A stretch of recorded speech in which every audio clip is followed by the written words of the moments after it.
নমস্কার। নতুন গল্পের আসরে সকলকে স্বাগত জানিয়ে আজকের গল্পপাঠ শুরু করছি। আজকের গল্প প্রফুল্ল রায়ের লেখা স্বাদ। কাচের দেওয়াল দিয়ে ঘেরা ব্যাংক ম্যানেজারের এই ঘরটা সুন্দর করে সাজানো। মেঝেতে মেরুন রঙের ম্যাট্রেস, একধারে গ্লাস টপ, সেক্রেটারিয়ের টেবিল, রঙিন টেলিফোন, ফোম লাগানো চেয়ার, মাথার উপরে ঝকঝকে সিলিং ফ্যান।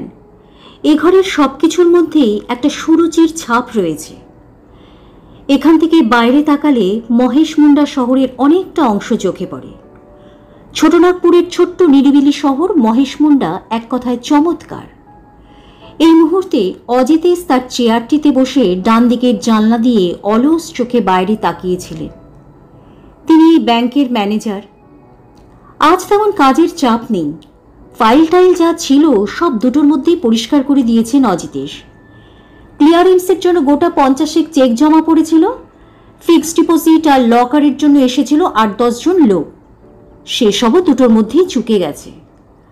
তারপর থেকে চেয়ারে আধশোয়া মতো করে শরীরটা এলিয়ে দিয়ে মহেশ মুন্ডা শহরের দিকে তাকিয়ে আছেন।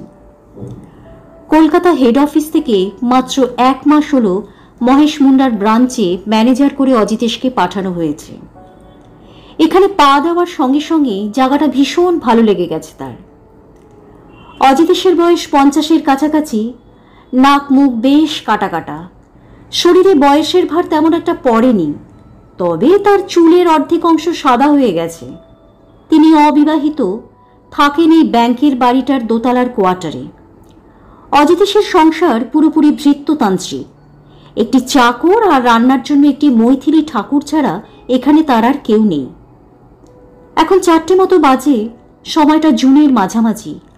আকাশ জুড়ে কালো কালো মেঘেরা হানাদারের মতন ছুটে ছুটে বেড়াচ্ছে। বেশ বোঝা যাচ্ছে আর কদিনের মধ্যে বর্ষা নেমে যাবে। মেঘাচ্ছন্ন আকাশের তলায় মহেশ মুন্ডা শহরটাকে ফ্রেমে আটকানো একখানা ছবির মতন মনে হচ্ছে। জায়গাটার বেশ একটা পাহাড়ি মেজাজ আছে। চারদিকে চড়াই আর উতরাই, উচ্চায়ের ঢালে এবং টিলার মাথায় নানা জাতের গাছপালা, দেবদারু, ওক, ইউক্যালিপটাস ইত্যাদি। তাদের ফাঁকে ফাঁকে সুন্দর সুন্দর বাড়ি, আর চোখে পড়ে কালো ফিতের মতন আঁকাবাঁকা রাস্তা। দূরে পেন্সিলের অস্পষ্ট আঁচড়ের মতন পরেশনাথ পাহাড় দাঁড়িয়ে আছে। এক মনে দেখে যাচ্ছিলেন অজিতেশ। হঠাৎ কে যেন খুব কাছ থেকে ডেকে উঠল, স্যার।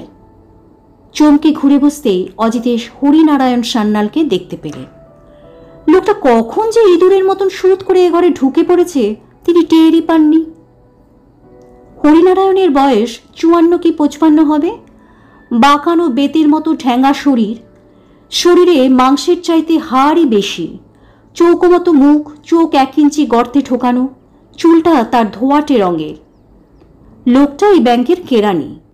টাকা তোলার জন্য চেক জমা দিলে ক্লায়েন্টকে টোকেন দেওয়া তার কাজ।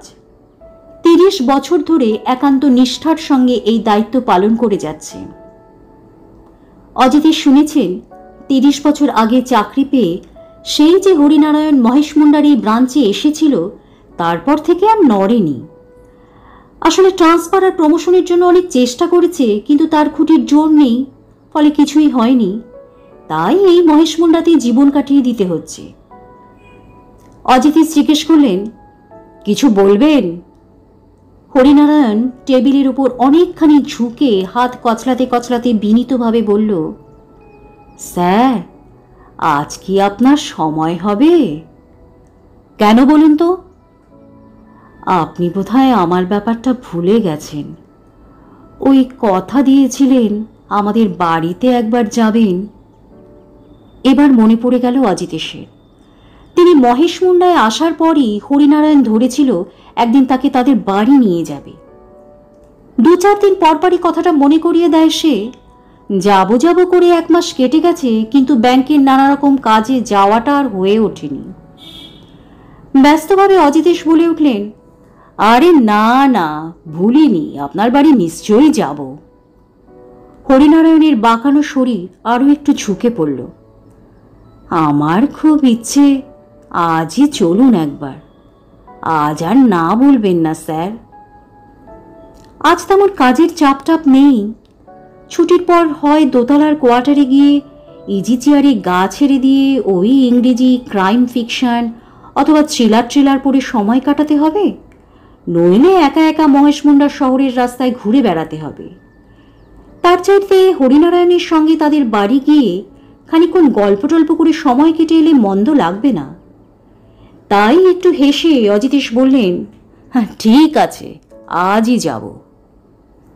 খুশিতে হরিনারায়ণের ভাঙাচোরা মুখ চকচকিয়ে উঠল। একটু উচ্ছ্বসিতভাবে সে বলল, হ্যাঁ দিনে স্যার আমি সাকসেসফুল হলাম।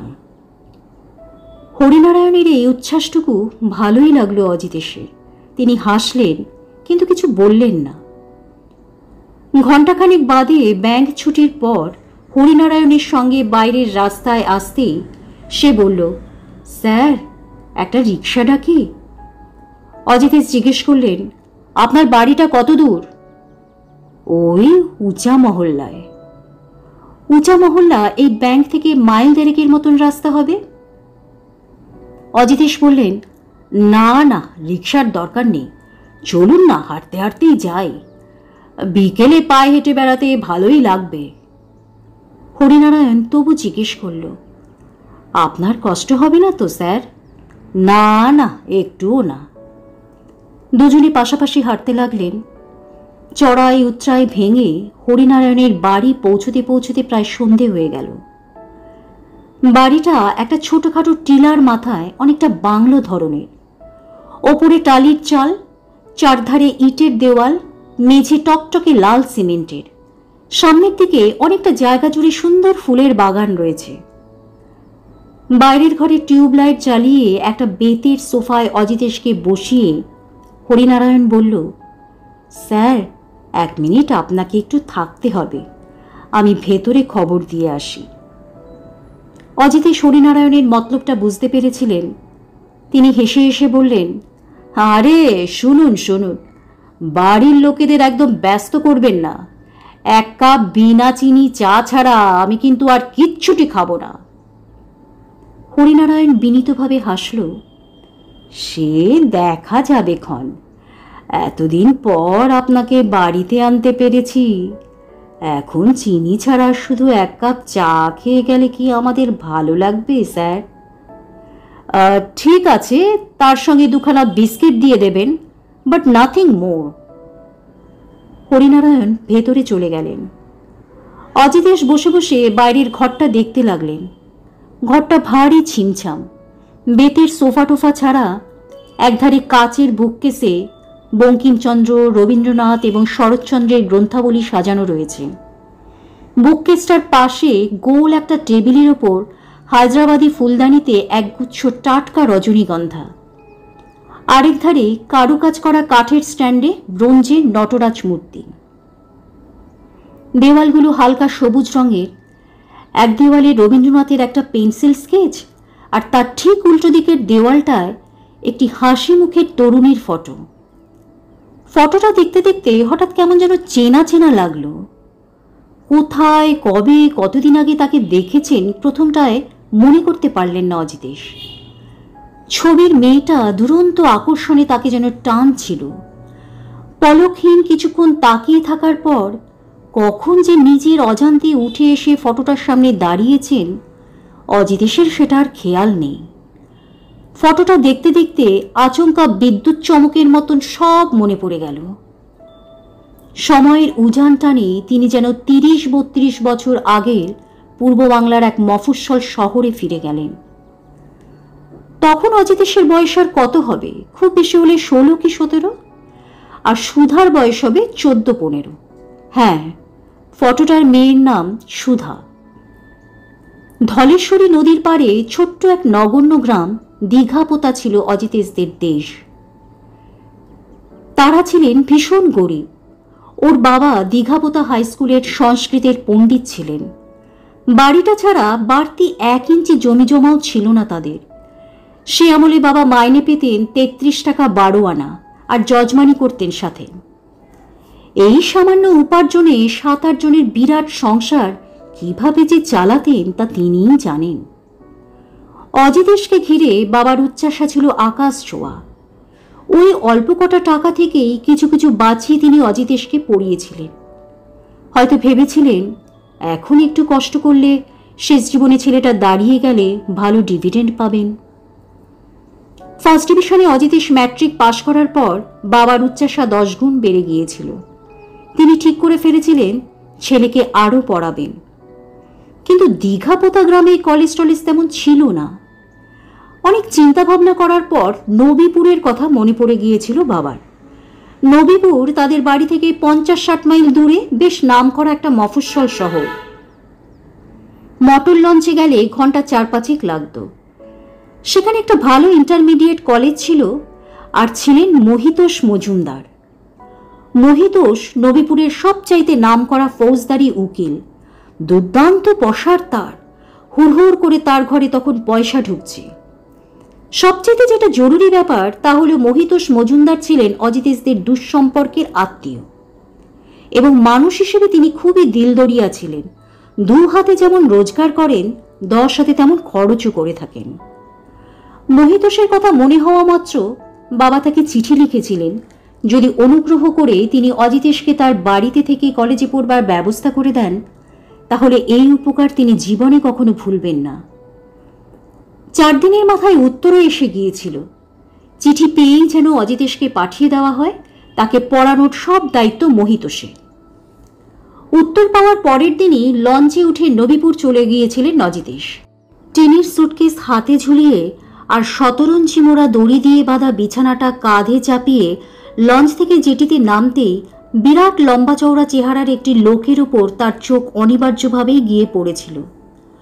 ভদ্রলোকের পরনে ঢলঢলে সাদা ফুল প্যান্ট আর হাফ শার্ট, কোমরে ছিল বেল্ট, পায়ে ভারী বুট। ভদ্রলোক এদিকে ওদিকে তাকাতে তাকাতে অজিতেশকে দেখে ফেলেছিলেন।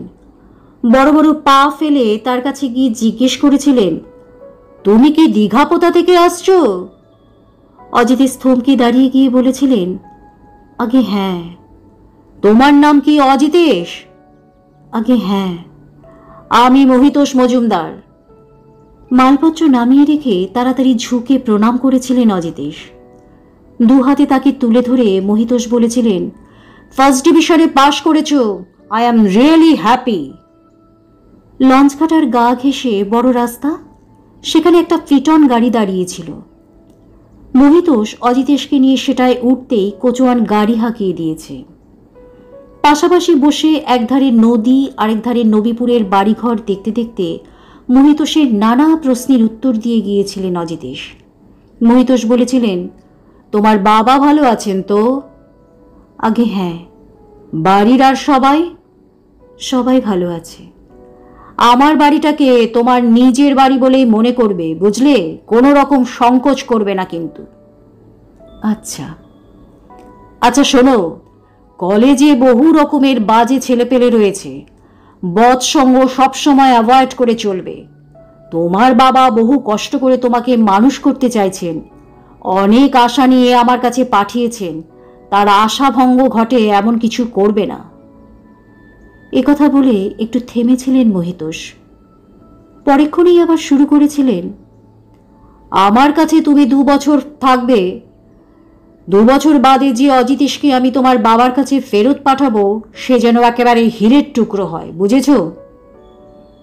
ভদ্রলোককে সেদিন অত্যন্ত সহৃদয় আর আপনজন বলে মনে হয়েছিল অজিতেশের। তিনি বলেছিলেন, আমি আপনার মর্যাদা রাখতে চেষ্টা করব। বেশ বেশ, ভালো কথা। তারপর একটু চুপচাপ। তারপর মহিতোষ আবার বলেছিলেন, শোনো, আর একটা কথা আছে। তুমি আমার কাছে থেকে পড়াশুনো করবে, তার প্রতিদানে আমি কিছুই চাই না। শুধু আশা করব তুমি এমন কিছু করবে না যাতে আমার সম্মান নষ্ট হয়, আর আমার ঘরের ভিতে কখনো শীত চালাবে না। অজিতেশ হকচকিয়ে গিয়েছিলেন। প্রতিধ্বনির মতন করে বলেছিলেন, শীত চালাবো? বুঝতে পারছো না নিশ্চয়ই? আগে না, পরে পারবে। কথায় কথায় ফিটন গাড়িটা মহিতোষের বাড়িতে পৌঁছে গিয়েছিল। একতলায় যেখানে গাড়িটা থেমেছিল সেখানে 14-15 বছরের একটা মেয়ে দাঁড়িয়েছিল। তার পরনে সোনালি সিল্কের শাড়ি আর কোনোই পর্যন্ত হাতাওয়ালা ব্লাউজ, ব্লাউজের হাতায় কুচি দেওয়া ঝালর। মেয়েটার মুখ প্রতিমার মতন, সরু তুলিতে আঁকা ভুরু, পাতলা রক্তাভ ঠোঁট, ভাসা ভাসা টানা টানা চোখ, চেহারাটা অনেকটা রোগাটে মতন। অজিতেশরা নামতেই মেয়েটা দৌড়ে কাছে চলে এসেছিল। তারপর আদুরে অথচ নাকি গলায় মহিতোষকে বলেছিলেন, বাবা, আমাকে তুমি কেন লঞ্চ ঘাটায় নিয়ে গেলে না? কেন নিয়ে গেলে না বাবা? তুই ঘুমোচ্ছিলি তাই আর ডাকিনি। কেন ডাকলে না? কেন ডাকলে না বলো না। ডাকলে তো তুই রেগে উঠতিস মা। না, রাখতাম না তো। মেয়েটা সমানে পা ছুটছিল আর নাকের ভিতর একটানা হুঁ হুঁ শব্দ করে যাচ্ছিল। বেশ বোঝা যাচ্ছে মহিতোষ তাকে লঞ্চ ঘাটে নিয়ে যাবেন কথা দিয়েছিলেন, আর না নিয়ে যাওয়ার জন্য সে বেশ রেগে গেছে। সে যাই হোক, তিনি বলেছিলেন, আহ সুধা, এরকম করতে নেই মা, আয় এদিকে আয়, তোর সঙ্গে আলাপ করিয়ে দিই। নাকি সুরে সে বলেছিল, না এখন না। লক্ষ্মী সোনা, আয়, এরকম করতে নেই। সারা রাত জেগে ছেলেটা এসেছে, দেখছিস না ও আর দাঁড়াতে পারছে না, একটু বিশ্রাম নেবে তো। দ্রুত এক পলক অজিতেশকে লক্ষ্য করে নাকের ভেতরকার সেই হুঁ হুঁ শব্দটা থামিয়ে দিয়েছিল সুধা। তারপর পায়ে পায়ে এগিয়ে এসেছিল। মহিতোষ বলেছিলেন, এ হলো তোমার অজিতেশ দাদা। আর অজিতেশকে বলেছিলেন, এ আমার একমাত্র মেয়ে সুধা। সুধা একদৃষ্টে লক্ষ্য করেছিল অজিতেশকে। সেদিন তার চুলে ছিল কদম ছাট, চোখে মুখে স্পষ্ট গ্রাম্য ছাপ। তার পরনে ছিল খাড়ে কাঁচা লালচে ধুতি আর লালচে হাফ শার্ট, পায়ে তালিমারা লাল রঙের একটা কেস। নিজের মাথাটা ঘুরিয়ে ঘুরিয়ে এপাশ থেকে ওপাশ পর্যন্ত অজিতেশকে দেখতে দেখতে সুধা বলেছিল, ইস, একেবারে গেও ভূত। ছি, এরকম কথা বলতে নেই মা। সুধা হঠাৎ ঝর্ণার মতন উচ্ছ্বসিত হয়ে হেসে উঠেছিল। বাবা, ওর চোখ দুটো দেখেছ? দেখো, ঠিক যেন বাছুরের মতন। জামা কাপড়ের ছিঁড়ি দেখো, আর জুতোটা। এ কথা বলতে বলতে সে হেসেই যাচ্ছিল আর হেসেই যাচ্ছিল। মহিতোষ অজিতেশকে বলেছিলেন, ওর কথায় কিছু মনে করো না বাবা, ও একেবারে পাগল মেয়ে। তুমি এসো, আমার সাথে এসো। ঠিক সেই সময় দারুণ রূপসী মধ্যবয়সী একটি মহিলা বেরিয়ে এসেছিল। এক পলক অজিতেশের দিকে তাকিয়ে মহিলা জিজ্ঞেস করেছিলেন, এই বুঝি? মহিতোষ বলেছিলেন, হ্যাঁ। তারপর অজিতেশের দিকে ফিরে বলেছিলেন, ইনি সুধার মা। অজিতেশ প্রণাম করতেই তার চিবুকে আঙুল ঠেকিয়ে তিনি চুমু খেয়ে বলেছিলেন, বেঁচে থাকো বাবা, বেঁচে থাকো। তোমার ভালোভাবে পাশের খবর পেয়ে আমরা খুব খুশি হয়েছি। তারপর স্নিগ্ধ সদয় গলায় অজিতেশকে বলেছিলেন, এসো বাবা, এসো। একতলাতেই কোণের দিকের একটা ঘরে অজিতেশের থাকার ব্যবস্থা হয়েছিল। এই ঘরটার জানলা দিয়ে বাইরে তাকালে সুন্দর একটা বাগান পেরিয়ে রাস্তা, আর রাস্তার ওপারে নদী। যেদিন তিনি সুধাদের বাড়ি গিয়েছিলেন সেদিনই মহিতোষ তাকে কলেজে ভর্তি করে দিয়েছিলেন। অজিতেশের মনে পড়ে সেসব দিনে তিনি ছিলেন ভয়ানক লাজুক, কারণ মুখের দিকে তাকিয়ে কথা বলতে পারতেন না, কারোর সঙ্গে মিশতেনও না। বিশেষ করে সুধাকে দেখলে একেবারে জড়সড় হয়ে যেতেন। তখন কলেজে যাওয়া ছাড়া প্রায় সারাদিনই নিজের ঘরে বইটই নিয়ে বসে থাকতেন, কিংবা পুরনো আমলের ভারী খাটের ওপর শুয়ে অলস চোখে রাস্তার ওপারে নদীর দিকে তাকিয়ে থাকতেন। সুধার মা মনোরমা প্রায় তার ঘরে এসে তাড়া দিতেন, কি রে ছেলে, এরকম করে সারাদিন কেউ বই মুখে করে বসে থাকে? যাও, নদীর পাড় থেকে একটু ঘুরে এসো। মহিতোষও তার মক্কেল দিন নিয়ে ব্যস্ত থাকার ফাঁকে ফাঁকে অজিতেশের খবর নিতেন। বলতেন, এখানে কিরকম লাগছে, কোনো অসুবিধে হচ্ছে না তো? আগে না, ভালো লাগছে। তোমার মাসিমার কাছে শুনছি তুমি নাকি দিনরাত পড়াশুনো করো, ঘর থেকে বের হও না। This is very bad. একটু না বেরোলে শরীর ভালো থাকবে কি করে? রোজ বিকেলে কলেজ থেকে ফিরে টিফিন খেয়ে বেরিয়ে আসবে, বুঝেছ? কয়েকদিন তাড়া দিলে তবে হয়তো একদিন অজিতেশ বেড়াতে যেতেন।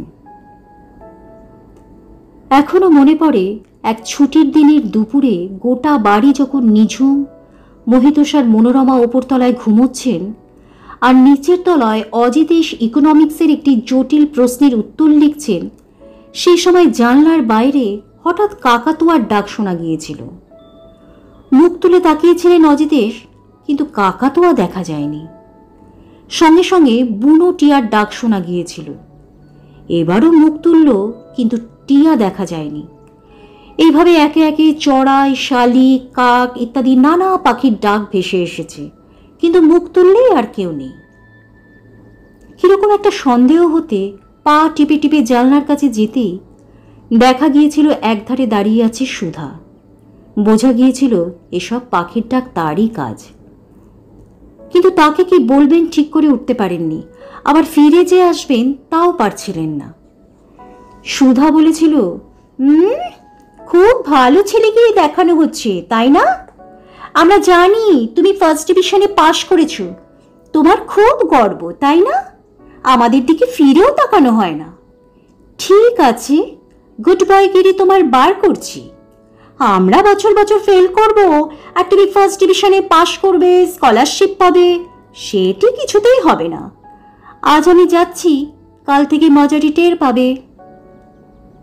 পরের দিন থেকে সুধা সত্যি সত্যি তার পিছনে ফেউয়ের মতন লেগে গিয়েছিল।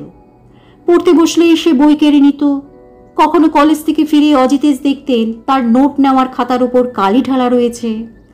কোনোদিনও বা দেখা যেত বইয়ের পাতা কাঁচি দিয়ে কাটা।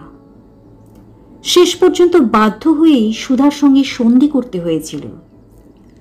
অজিতেশ ভয়ে ভয়ে জানতে চেয়েছিল কি করলে সুধার আক্রমণ থেকে রক্ষা পাওয়া যেতে পারে। সুধা বলেছিল, আমি যেভাবে বলবো ঠিক সেই রকম ভাবে চলতে হবে। কি পারবে তো? অজিতেশ বলেছিলেন, কিভাবে চলবো বলে দিন। ও মা, আমি তুমি করে বলছি আর তুমি আমাকে আপনি করে বলছো। এখন থেকে আমাকে তুমি করে বলবে। ঠিক আছে, আপনাকে তুমি করে বলবো। কি বজ্জাতি হচ্ছে? একসঙ্গে আমি আর তুমি, শুধু তুমি বলো। অজিতেশ ঘাড়কাত করে বলেছিলেন, আচ্ছা কি করতে হবে বলো। সুধা একটু ভেবে বলেছিল, আমার সঙ্গে নদীর পাড়ে বেড়াতে যেতে হবে। অজিতেশ চমকে উঠেছিলেন, কিন্তু তোমার মা বাবা? দূর হাদা গোবিন্দ, মা বাবাকে লুকিয়ে যাব। আগে আমি যাব, তারপর তুমি। একসঙ্গে বেরোলে ধরা পড়ে যাব না? কিন্তু বাইরে কেউ আমাদের যদি দেখে বলে দেয়? আমরা কি সবার সামনে ঘুরে বেড়াবো নাকি? তোমার কলেজের ওধারে নদী যেখানে বেঁকে গেছে সেখানে বেশি লোক যায় না, আমরা সেখানে যাব। শুনতে শুনতে অজিতেশের মেরুদণ্ডের মধ্যে দিয়ে ঠান্ডা বরফের মতন কিছু একটা ওঠানামা করছিল। বুকের ভেতর অনবরত হাতুড়ির আওয়াজ শোনা গিয়েছিল। আস্তে করে ঘাড় হেলিয়ে মাথা নেড়েছিল অজিতেশ।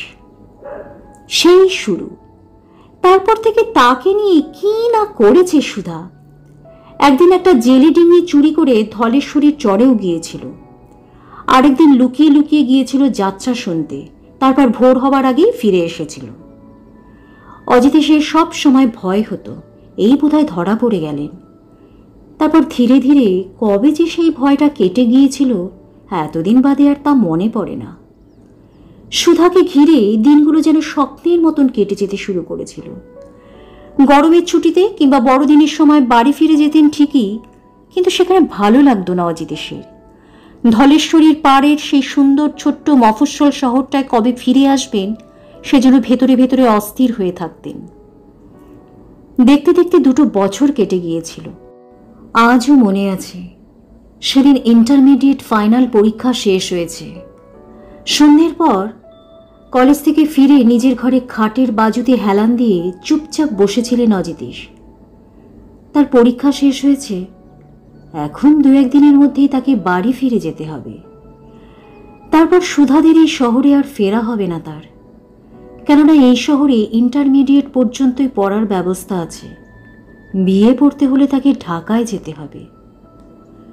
সুধার সঙ্গে আর দেখা হবে না, এই কথাটা যতই ভাবছিল ততই বুকের ভেতর অদ্ভুত এক কষ্ট অনুভব করছিলেন অজিতেশ।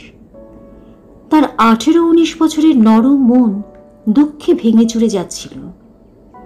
কতক্ষণ যে বসেছিলেন খেয়াল নেই। হঠাৎ সুধা ঘরে এসে তার মুখোমুখি দাঁড়িয়ে জিজ্ঞেস করেছিল, কি ভূতের মতন চুপ করে বসে কি ভাবছ?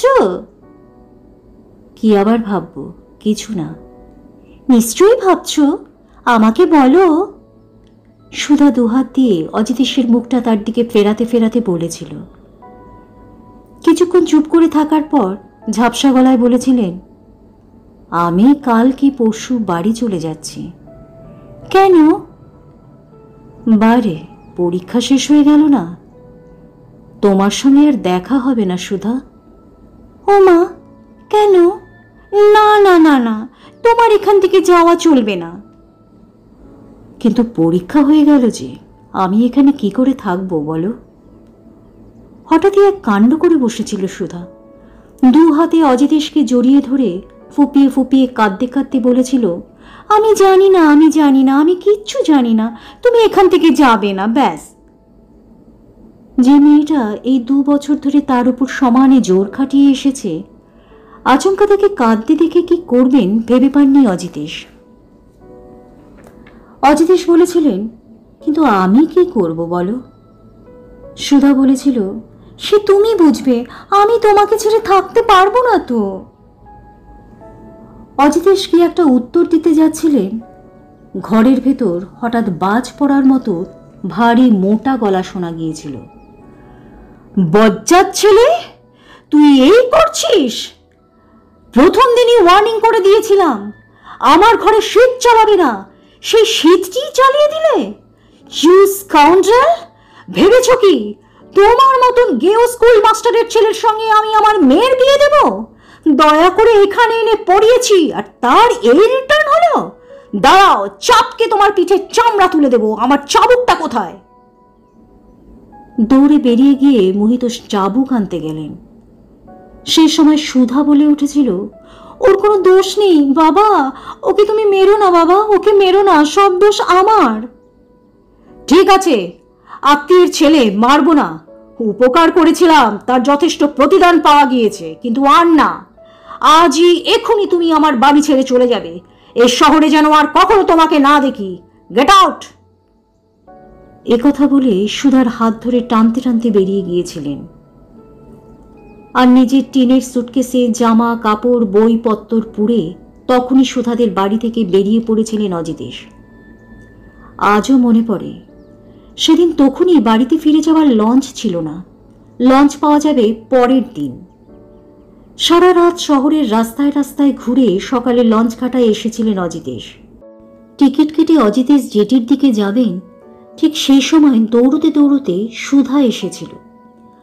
হাঁপাতে হাঁপাতে ঝাপসা গলায় সে শুধু বলেছিল, তোমাকে বাবা ওভাবে তাড়িয়ে দিল, আমাকে ক্ষমা করো অজিতেশ দা।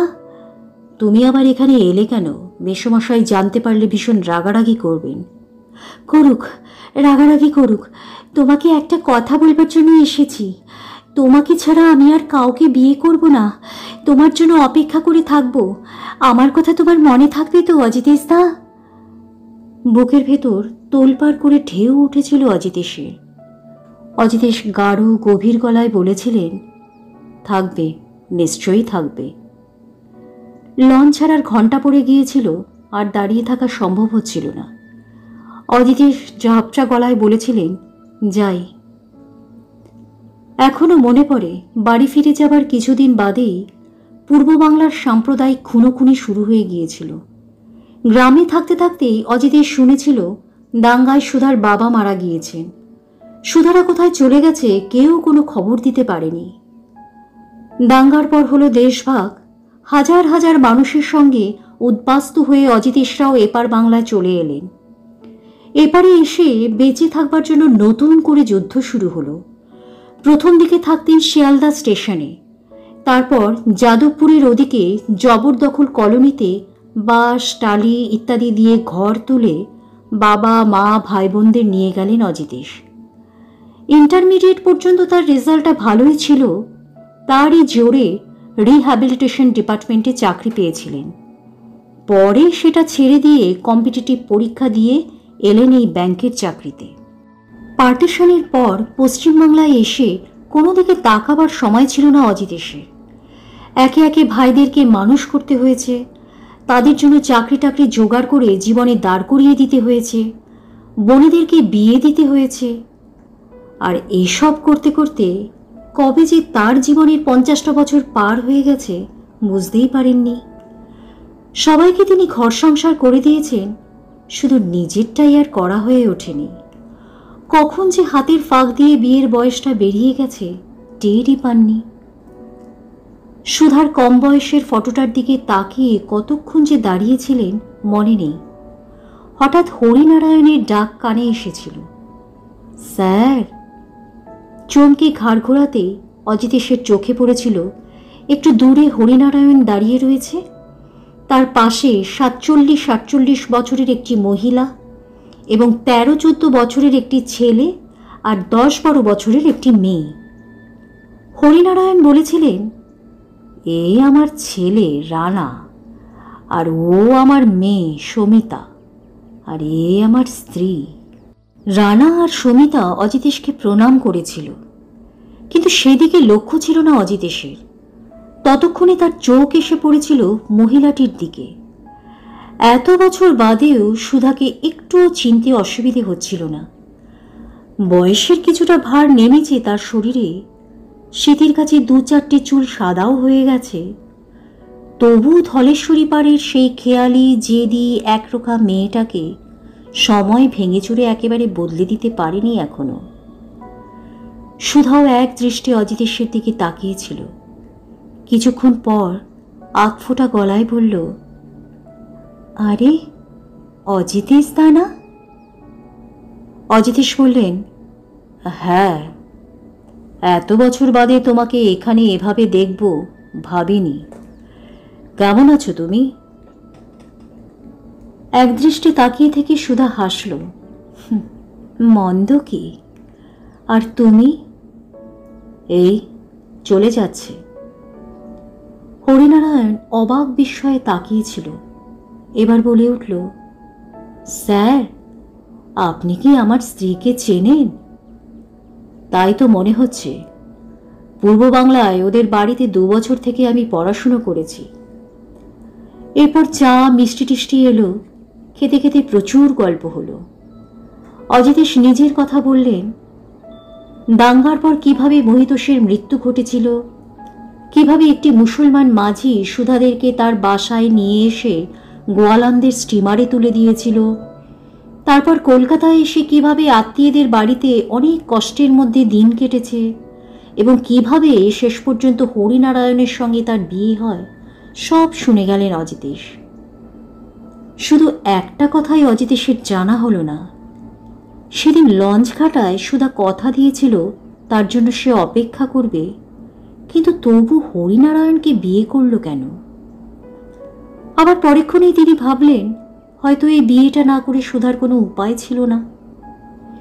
তবু কথাটা তার মুখ থেকে শুনতেই ইচ্ছে করছিল অজিতেশের, কিন্তু হরিনারায়ণের সামনে তো আর সেসব প্রশ্ন করা যায় না। তিনি ভাবলেন, সুযোগ পেলে কথাটা জিজ্ঞেস করবেন সুধাকে। এরপর থেকে হরিনারায়ণ অজিতেশকে প্রায়ই তাদের বাড়ি নিয়ে যেতে লাগলো। বোঝাই যায় সুধাই নিয়ে যেতে বলে। অজিতেশেরও খুব একটা খারাপ লাগে না। ব্যাংকের কাজ ছাড়া বাকি দিনটা একা একাই কাটতো এতকাল। এখন ওদের সাথে গল্প টল্প করে সময়টা বেশ ভালোই কাটে। নিয়মিত যেতে যেতে ব্যাপারটা নেশার মতন দাঁড়িয়ে গেল। মনে হলো সুধার যেন বিয়ে হয়নি, আর তিনিও যেন এখনো সেই ইন্টারমিডিয়েট কলেজের ছাত্রই রয়েছে। শেষ পর্যন্ত এমন দাঁড়ালো, প্রতিদিন ছুটির পর সুধাদের বাড়ি একবার না গেলে তার ভালো লাগে না। ছুটি হলেও কোনোদিনও সবাইকে নিয়ে অজিতেশ উস্ত্রি ফলস দেখতে যান, কোনোদিনও যান পরেশনাথ পাহাড়ের দিকে, কোনোদিনও বা দল বেঁধে মধুপুর কি গিরিডিতে পিকনিক করতে। কিন্তু হরিনারায়ণ এমনভাবে গায়ের সঙ্গে জুড়ে থাকে, যে সেই কথাটা আর জিজ্ঞেস করাই হয় না। দেখতে দেখতে বেশ কয়েকটা মাস কেটে গেল। তারপর এলো সেই দিনটি। সুধাদের বাড়িতে বিকেলে অজিতেশের আসার কথা ছিল, কিন্তু সেদিন দুপুরের দিকেই তিনি চলে এলেন। বাইরের ঘরের কাছাকাছি এসে হরিনারায়ণকে ডাকতে যাবেন, হঠাৎ সুধার গলা শুনে দাঁড়িয়ে গেলেন। বোঝা যাচ্ছিল হরিনারায়ণের সঙ্গে সে কথা বলছে। আড়ি পেতে অন্যের কথা শোনার অভ্যেস নেই অজিতেশের, এটাকে তিনি নোংরামি বলেই মনে করেন। তবু তিনি না পারছিলেন এগোতে আর না পারছিলেন পিছিয়ে যেতে। সুধা বলছিল, বিয়ে তো করেনি, এত বয়স হয়েছে তবু ছোকছোকানি যায় না, রোজ বেড়ালের মতন আমাদের বাড়ি ঘুরঘুর করতে আসে, আমি সব বুঝি। হরিনারায়ণ বলল, তোমাদের বাড়িতে যখন পড়াশুনো করত তখন দুজনে বেশ প্রেমের সাগরে ভেসে বেড়াতে, তাই না? ও মা, তোমার বুঝি তাই মনে হয়? আরে বাবা, আমি ছিলাম নামকরা পয়সাওয়ালা উকিলের মেয়ে, আর অজিতেশ দা গেও স্কুলমাস্টারের ছেলে। দয়া করে আমার বাবা ওকে বাড়িতে রেখে পড়িয়েছিলেন। যাকে দয়া করা হয় তার সঙ্গে কেউ প্রেম করে না, বুঝলে? বুঝলাম। আমি তাকাতামই না কোনোদিনও ওর দিকে, তবে অজিতেশ দা ড্যাব ড্যাব করে আমার দিকে তাকিয়ে থাকত। কিন্তু আমি ছিলাম অনেক উঁচু ডালের ফল, ওর হাত সেখানে কখনো পৌঁছায়নি। যাকে এবার একটা কাজ করতে পারবে? কি? 30 বছর তো ব্যাংকের কেরানি হয়েই রইলাম। অজিতেশ বাবুকে ধরে আমার একটা প্রমোশনের ব্যবস্থা করে দাও দেখি। উনি রেকমেন্ড করলেই হয়ে যাবে। ও তুমি ভেবো না, ওর নাকে বড়শি আটকানো আছে, আমি যা বলবো ও তাই করবে, যেদিকে ঘোরাবো সেদিকেই ঘুরবে। তোমাকে কথা দিলাম, তোমার প্রমোশন হয়ে যাবে। শুনতে শুনতে স্তম্ভিতের মতন অনেকক্ষণ দাঁড়িয়ে রইলেন অজিতেশ। এই সুধায় কি একদিন বলেছিল তাকে ছাড়া আর কাউকে বিয়ে করবে না? অজিতেশ আর ওদের ডাকলেন না, ক্লান্ত এলোমেলো পা ফেলে ফিরে যেতে লাগলেন। নমস্কার, আজকের গল্প এখানেই শেষ হলো। গল্পটি ভালো লেগে থাকলে প্লিজ একটি লাইক করে প্লিজ চ্যানেলটিকে সাবস্ক্রাইব করে পাশে থাকবেন। ধন্যবাদ।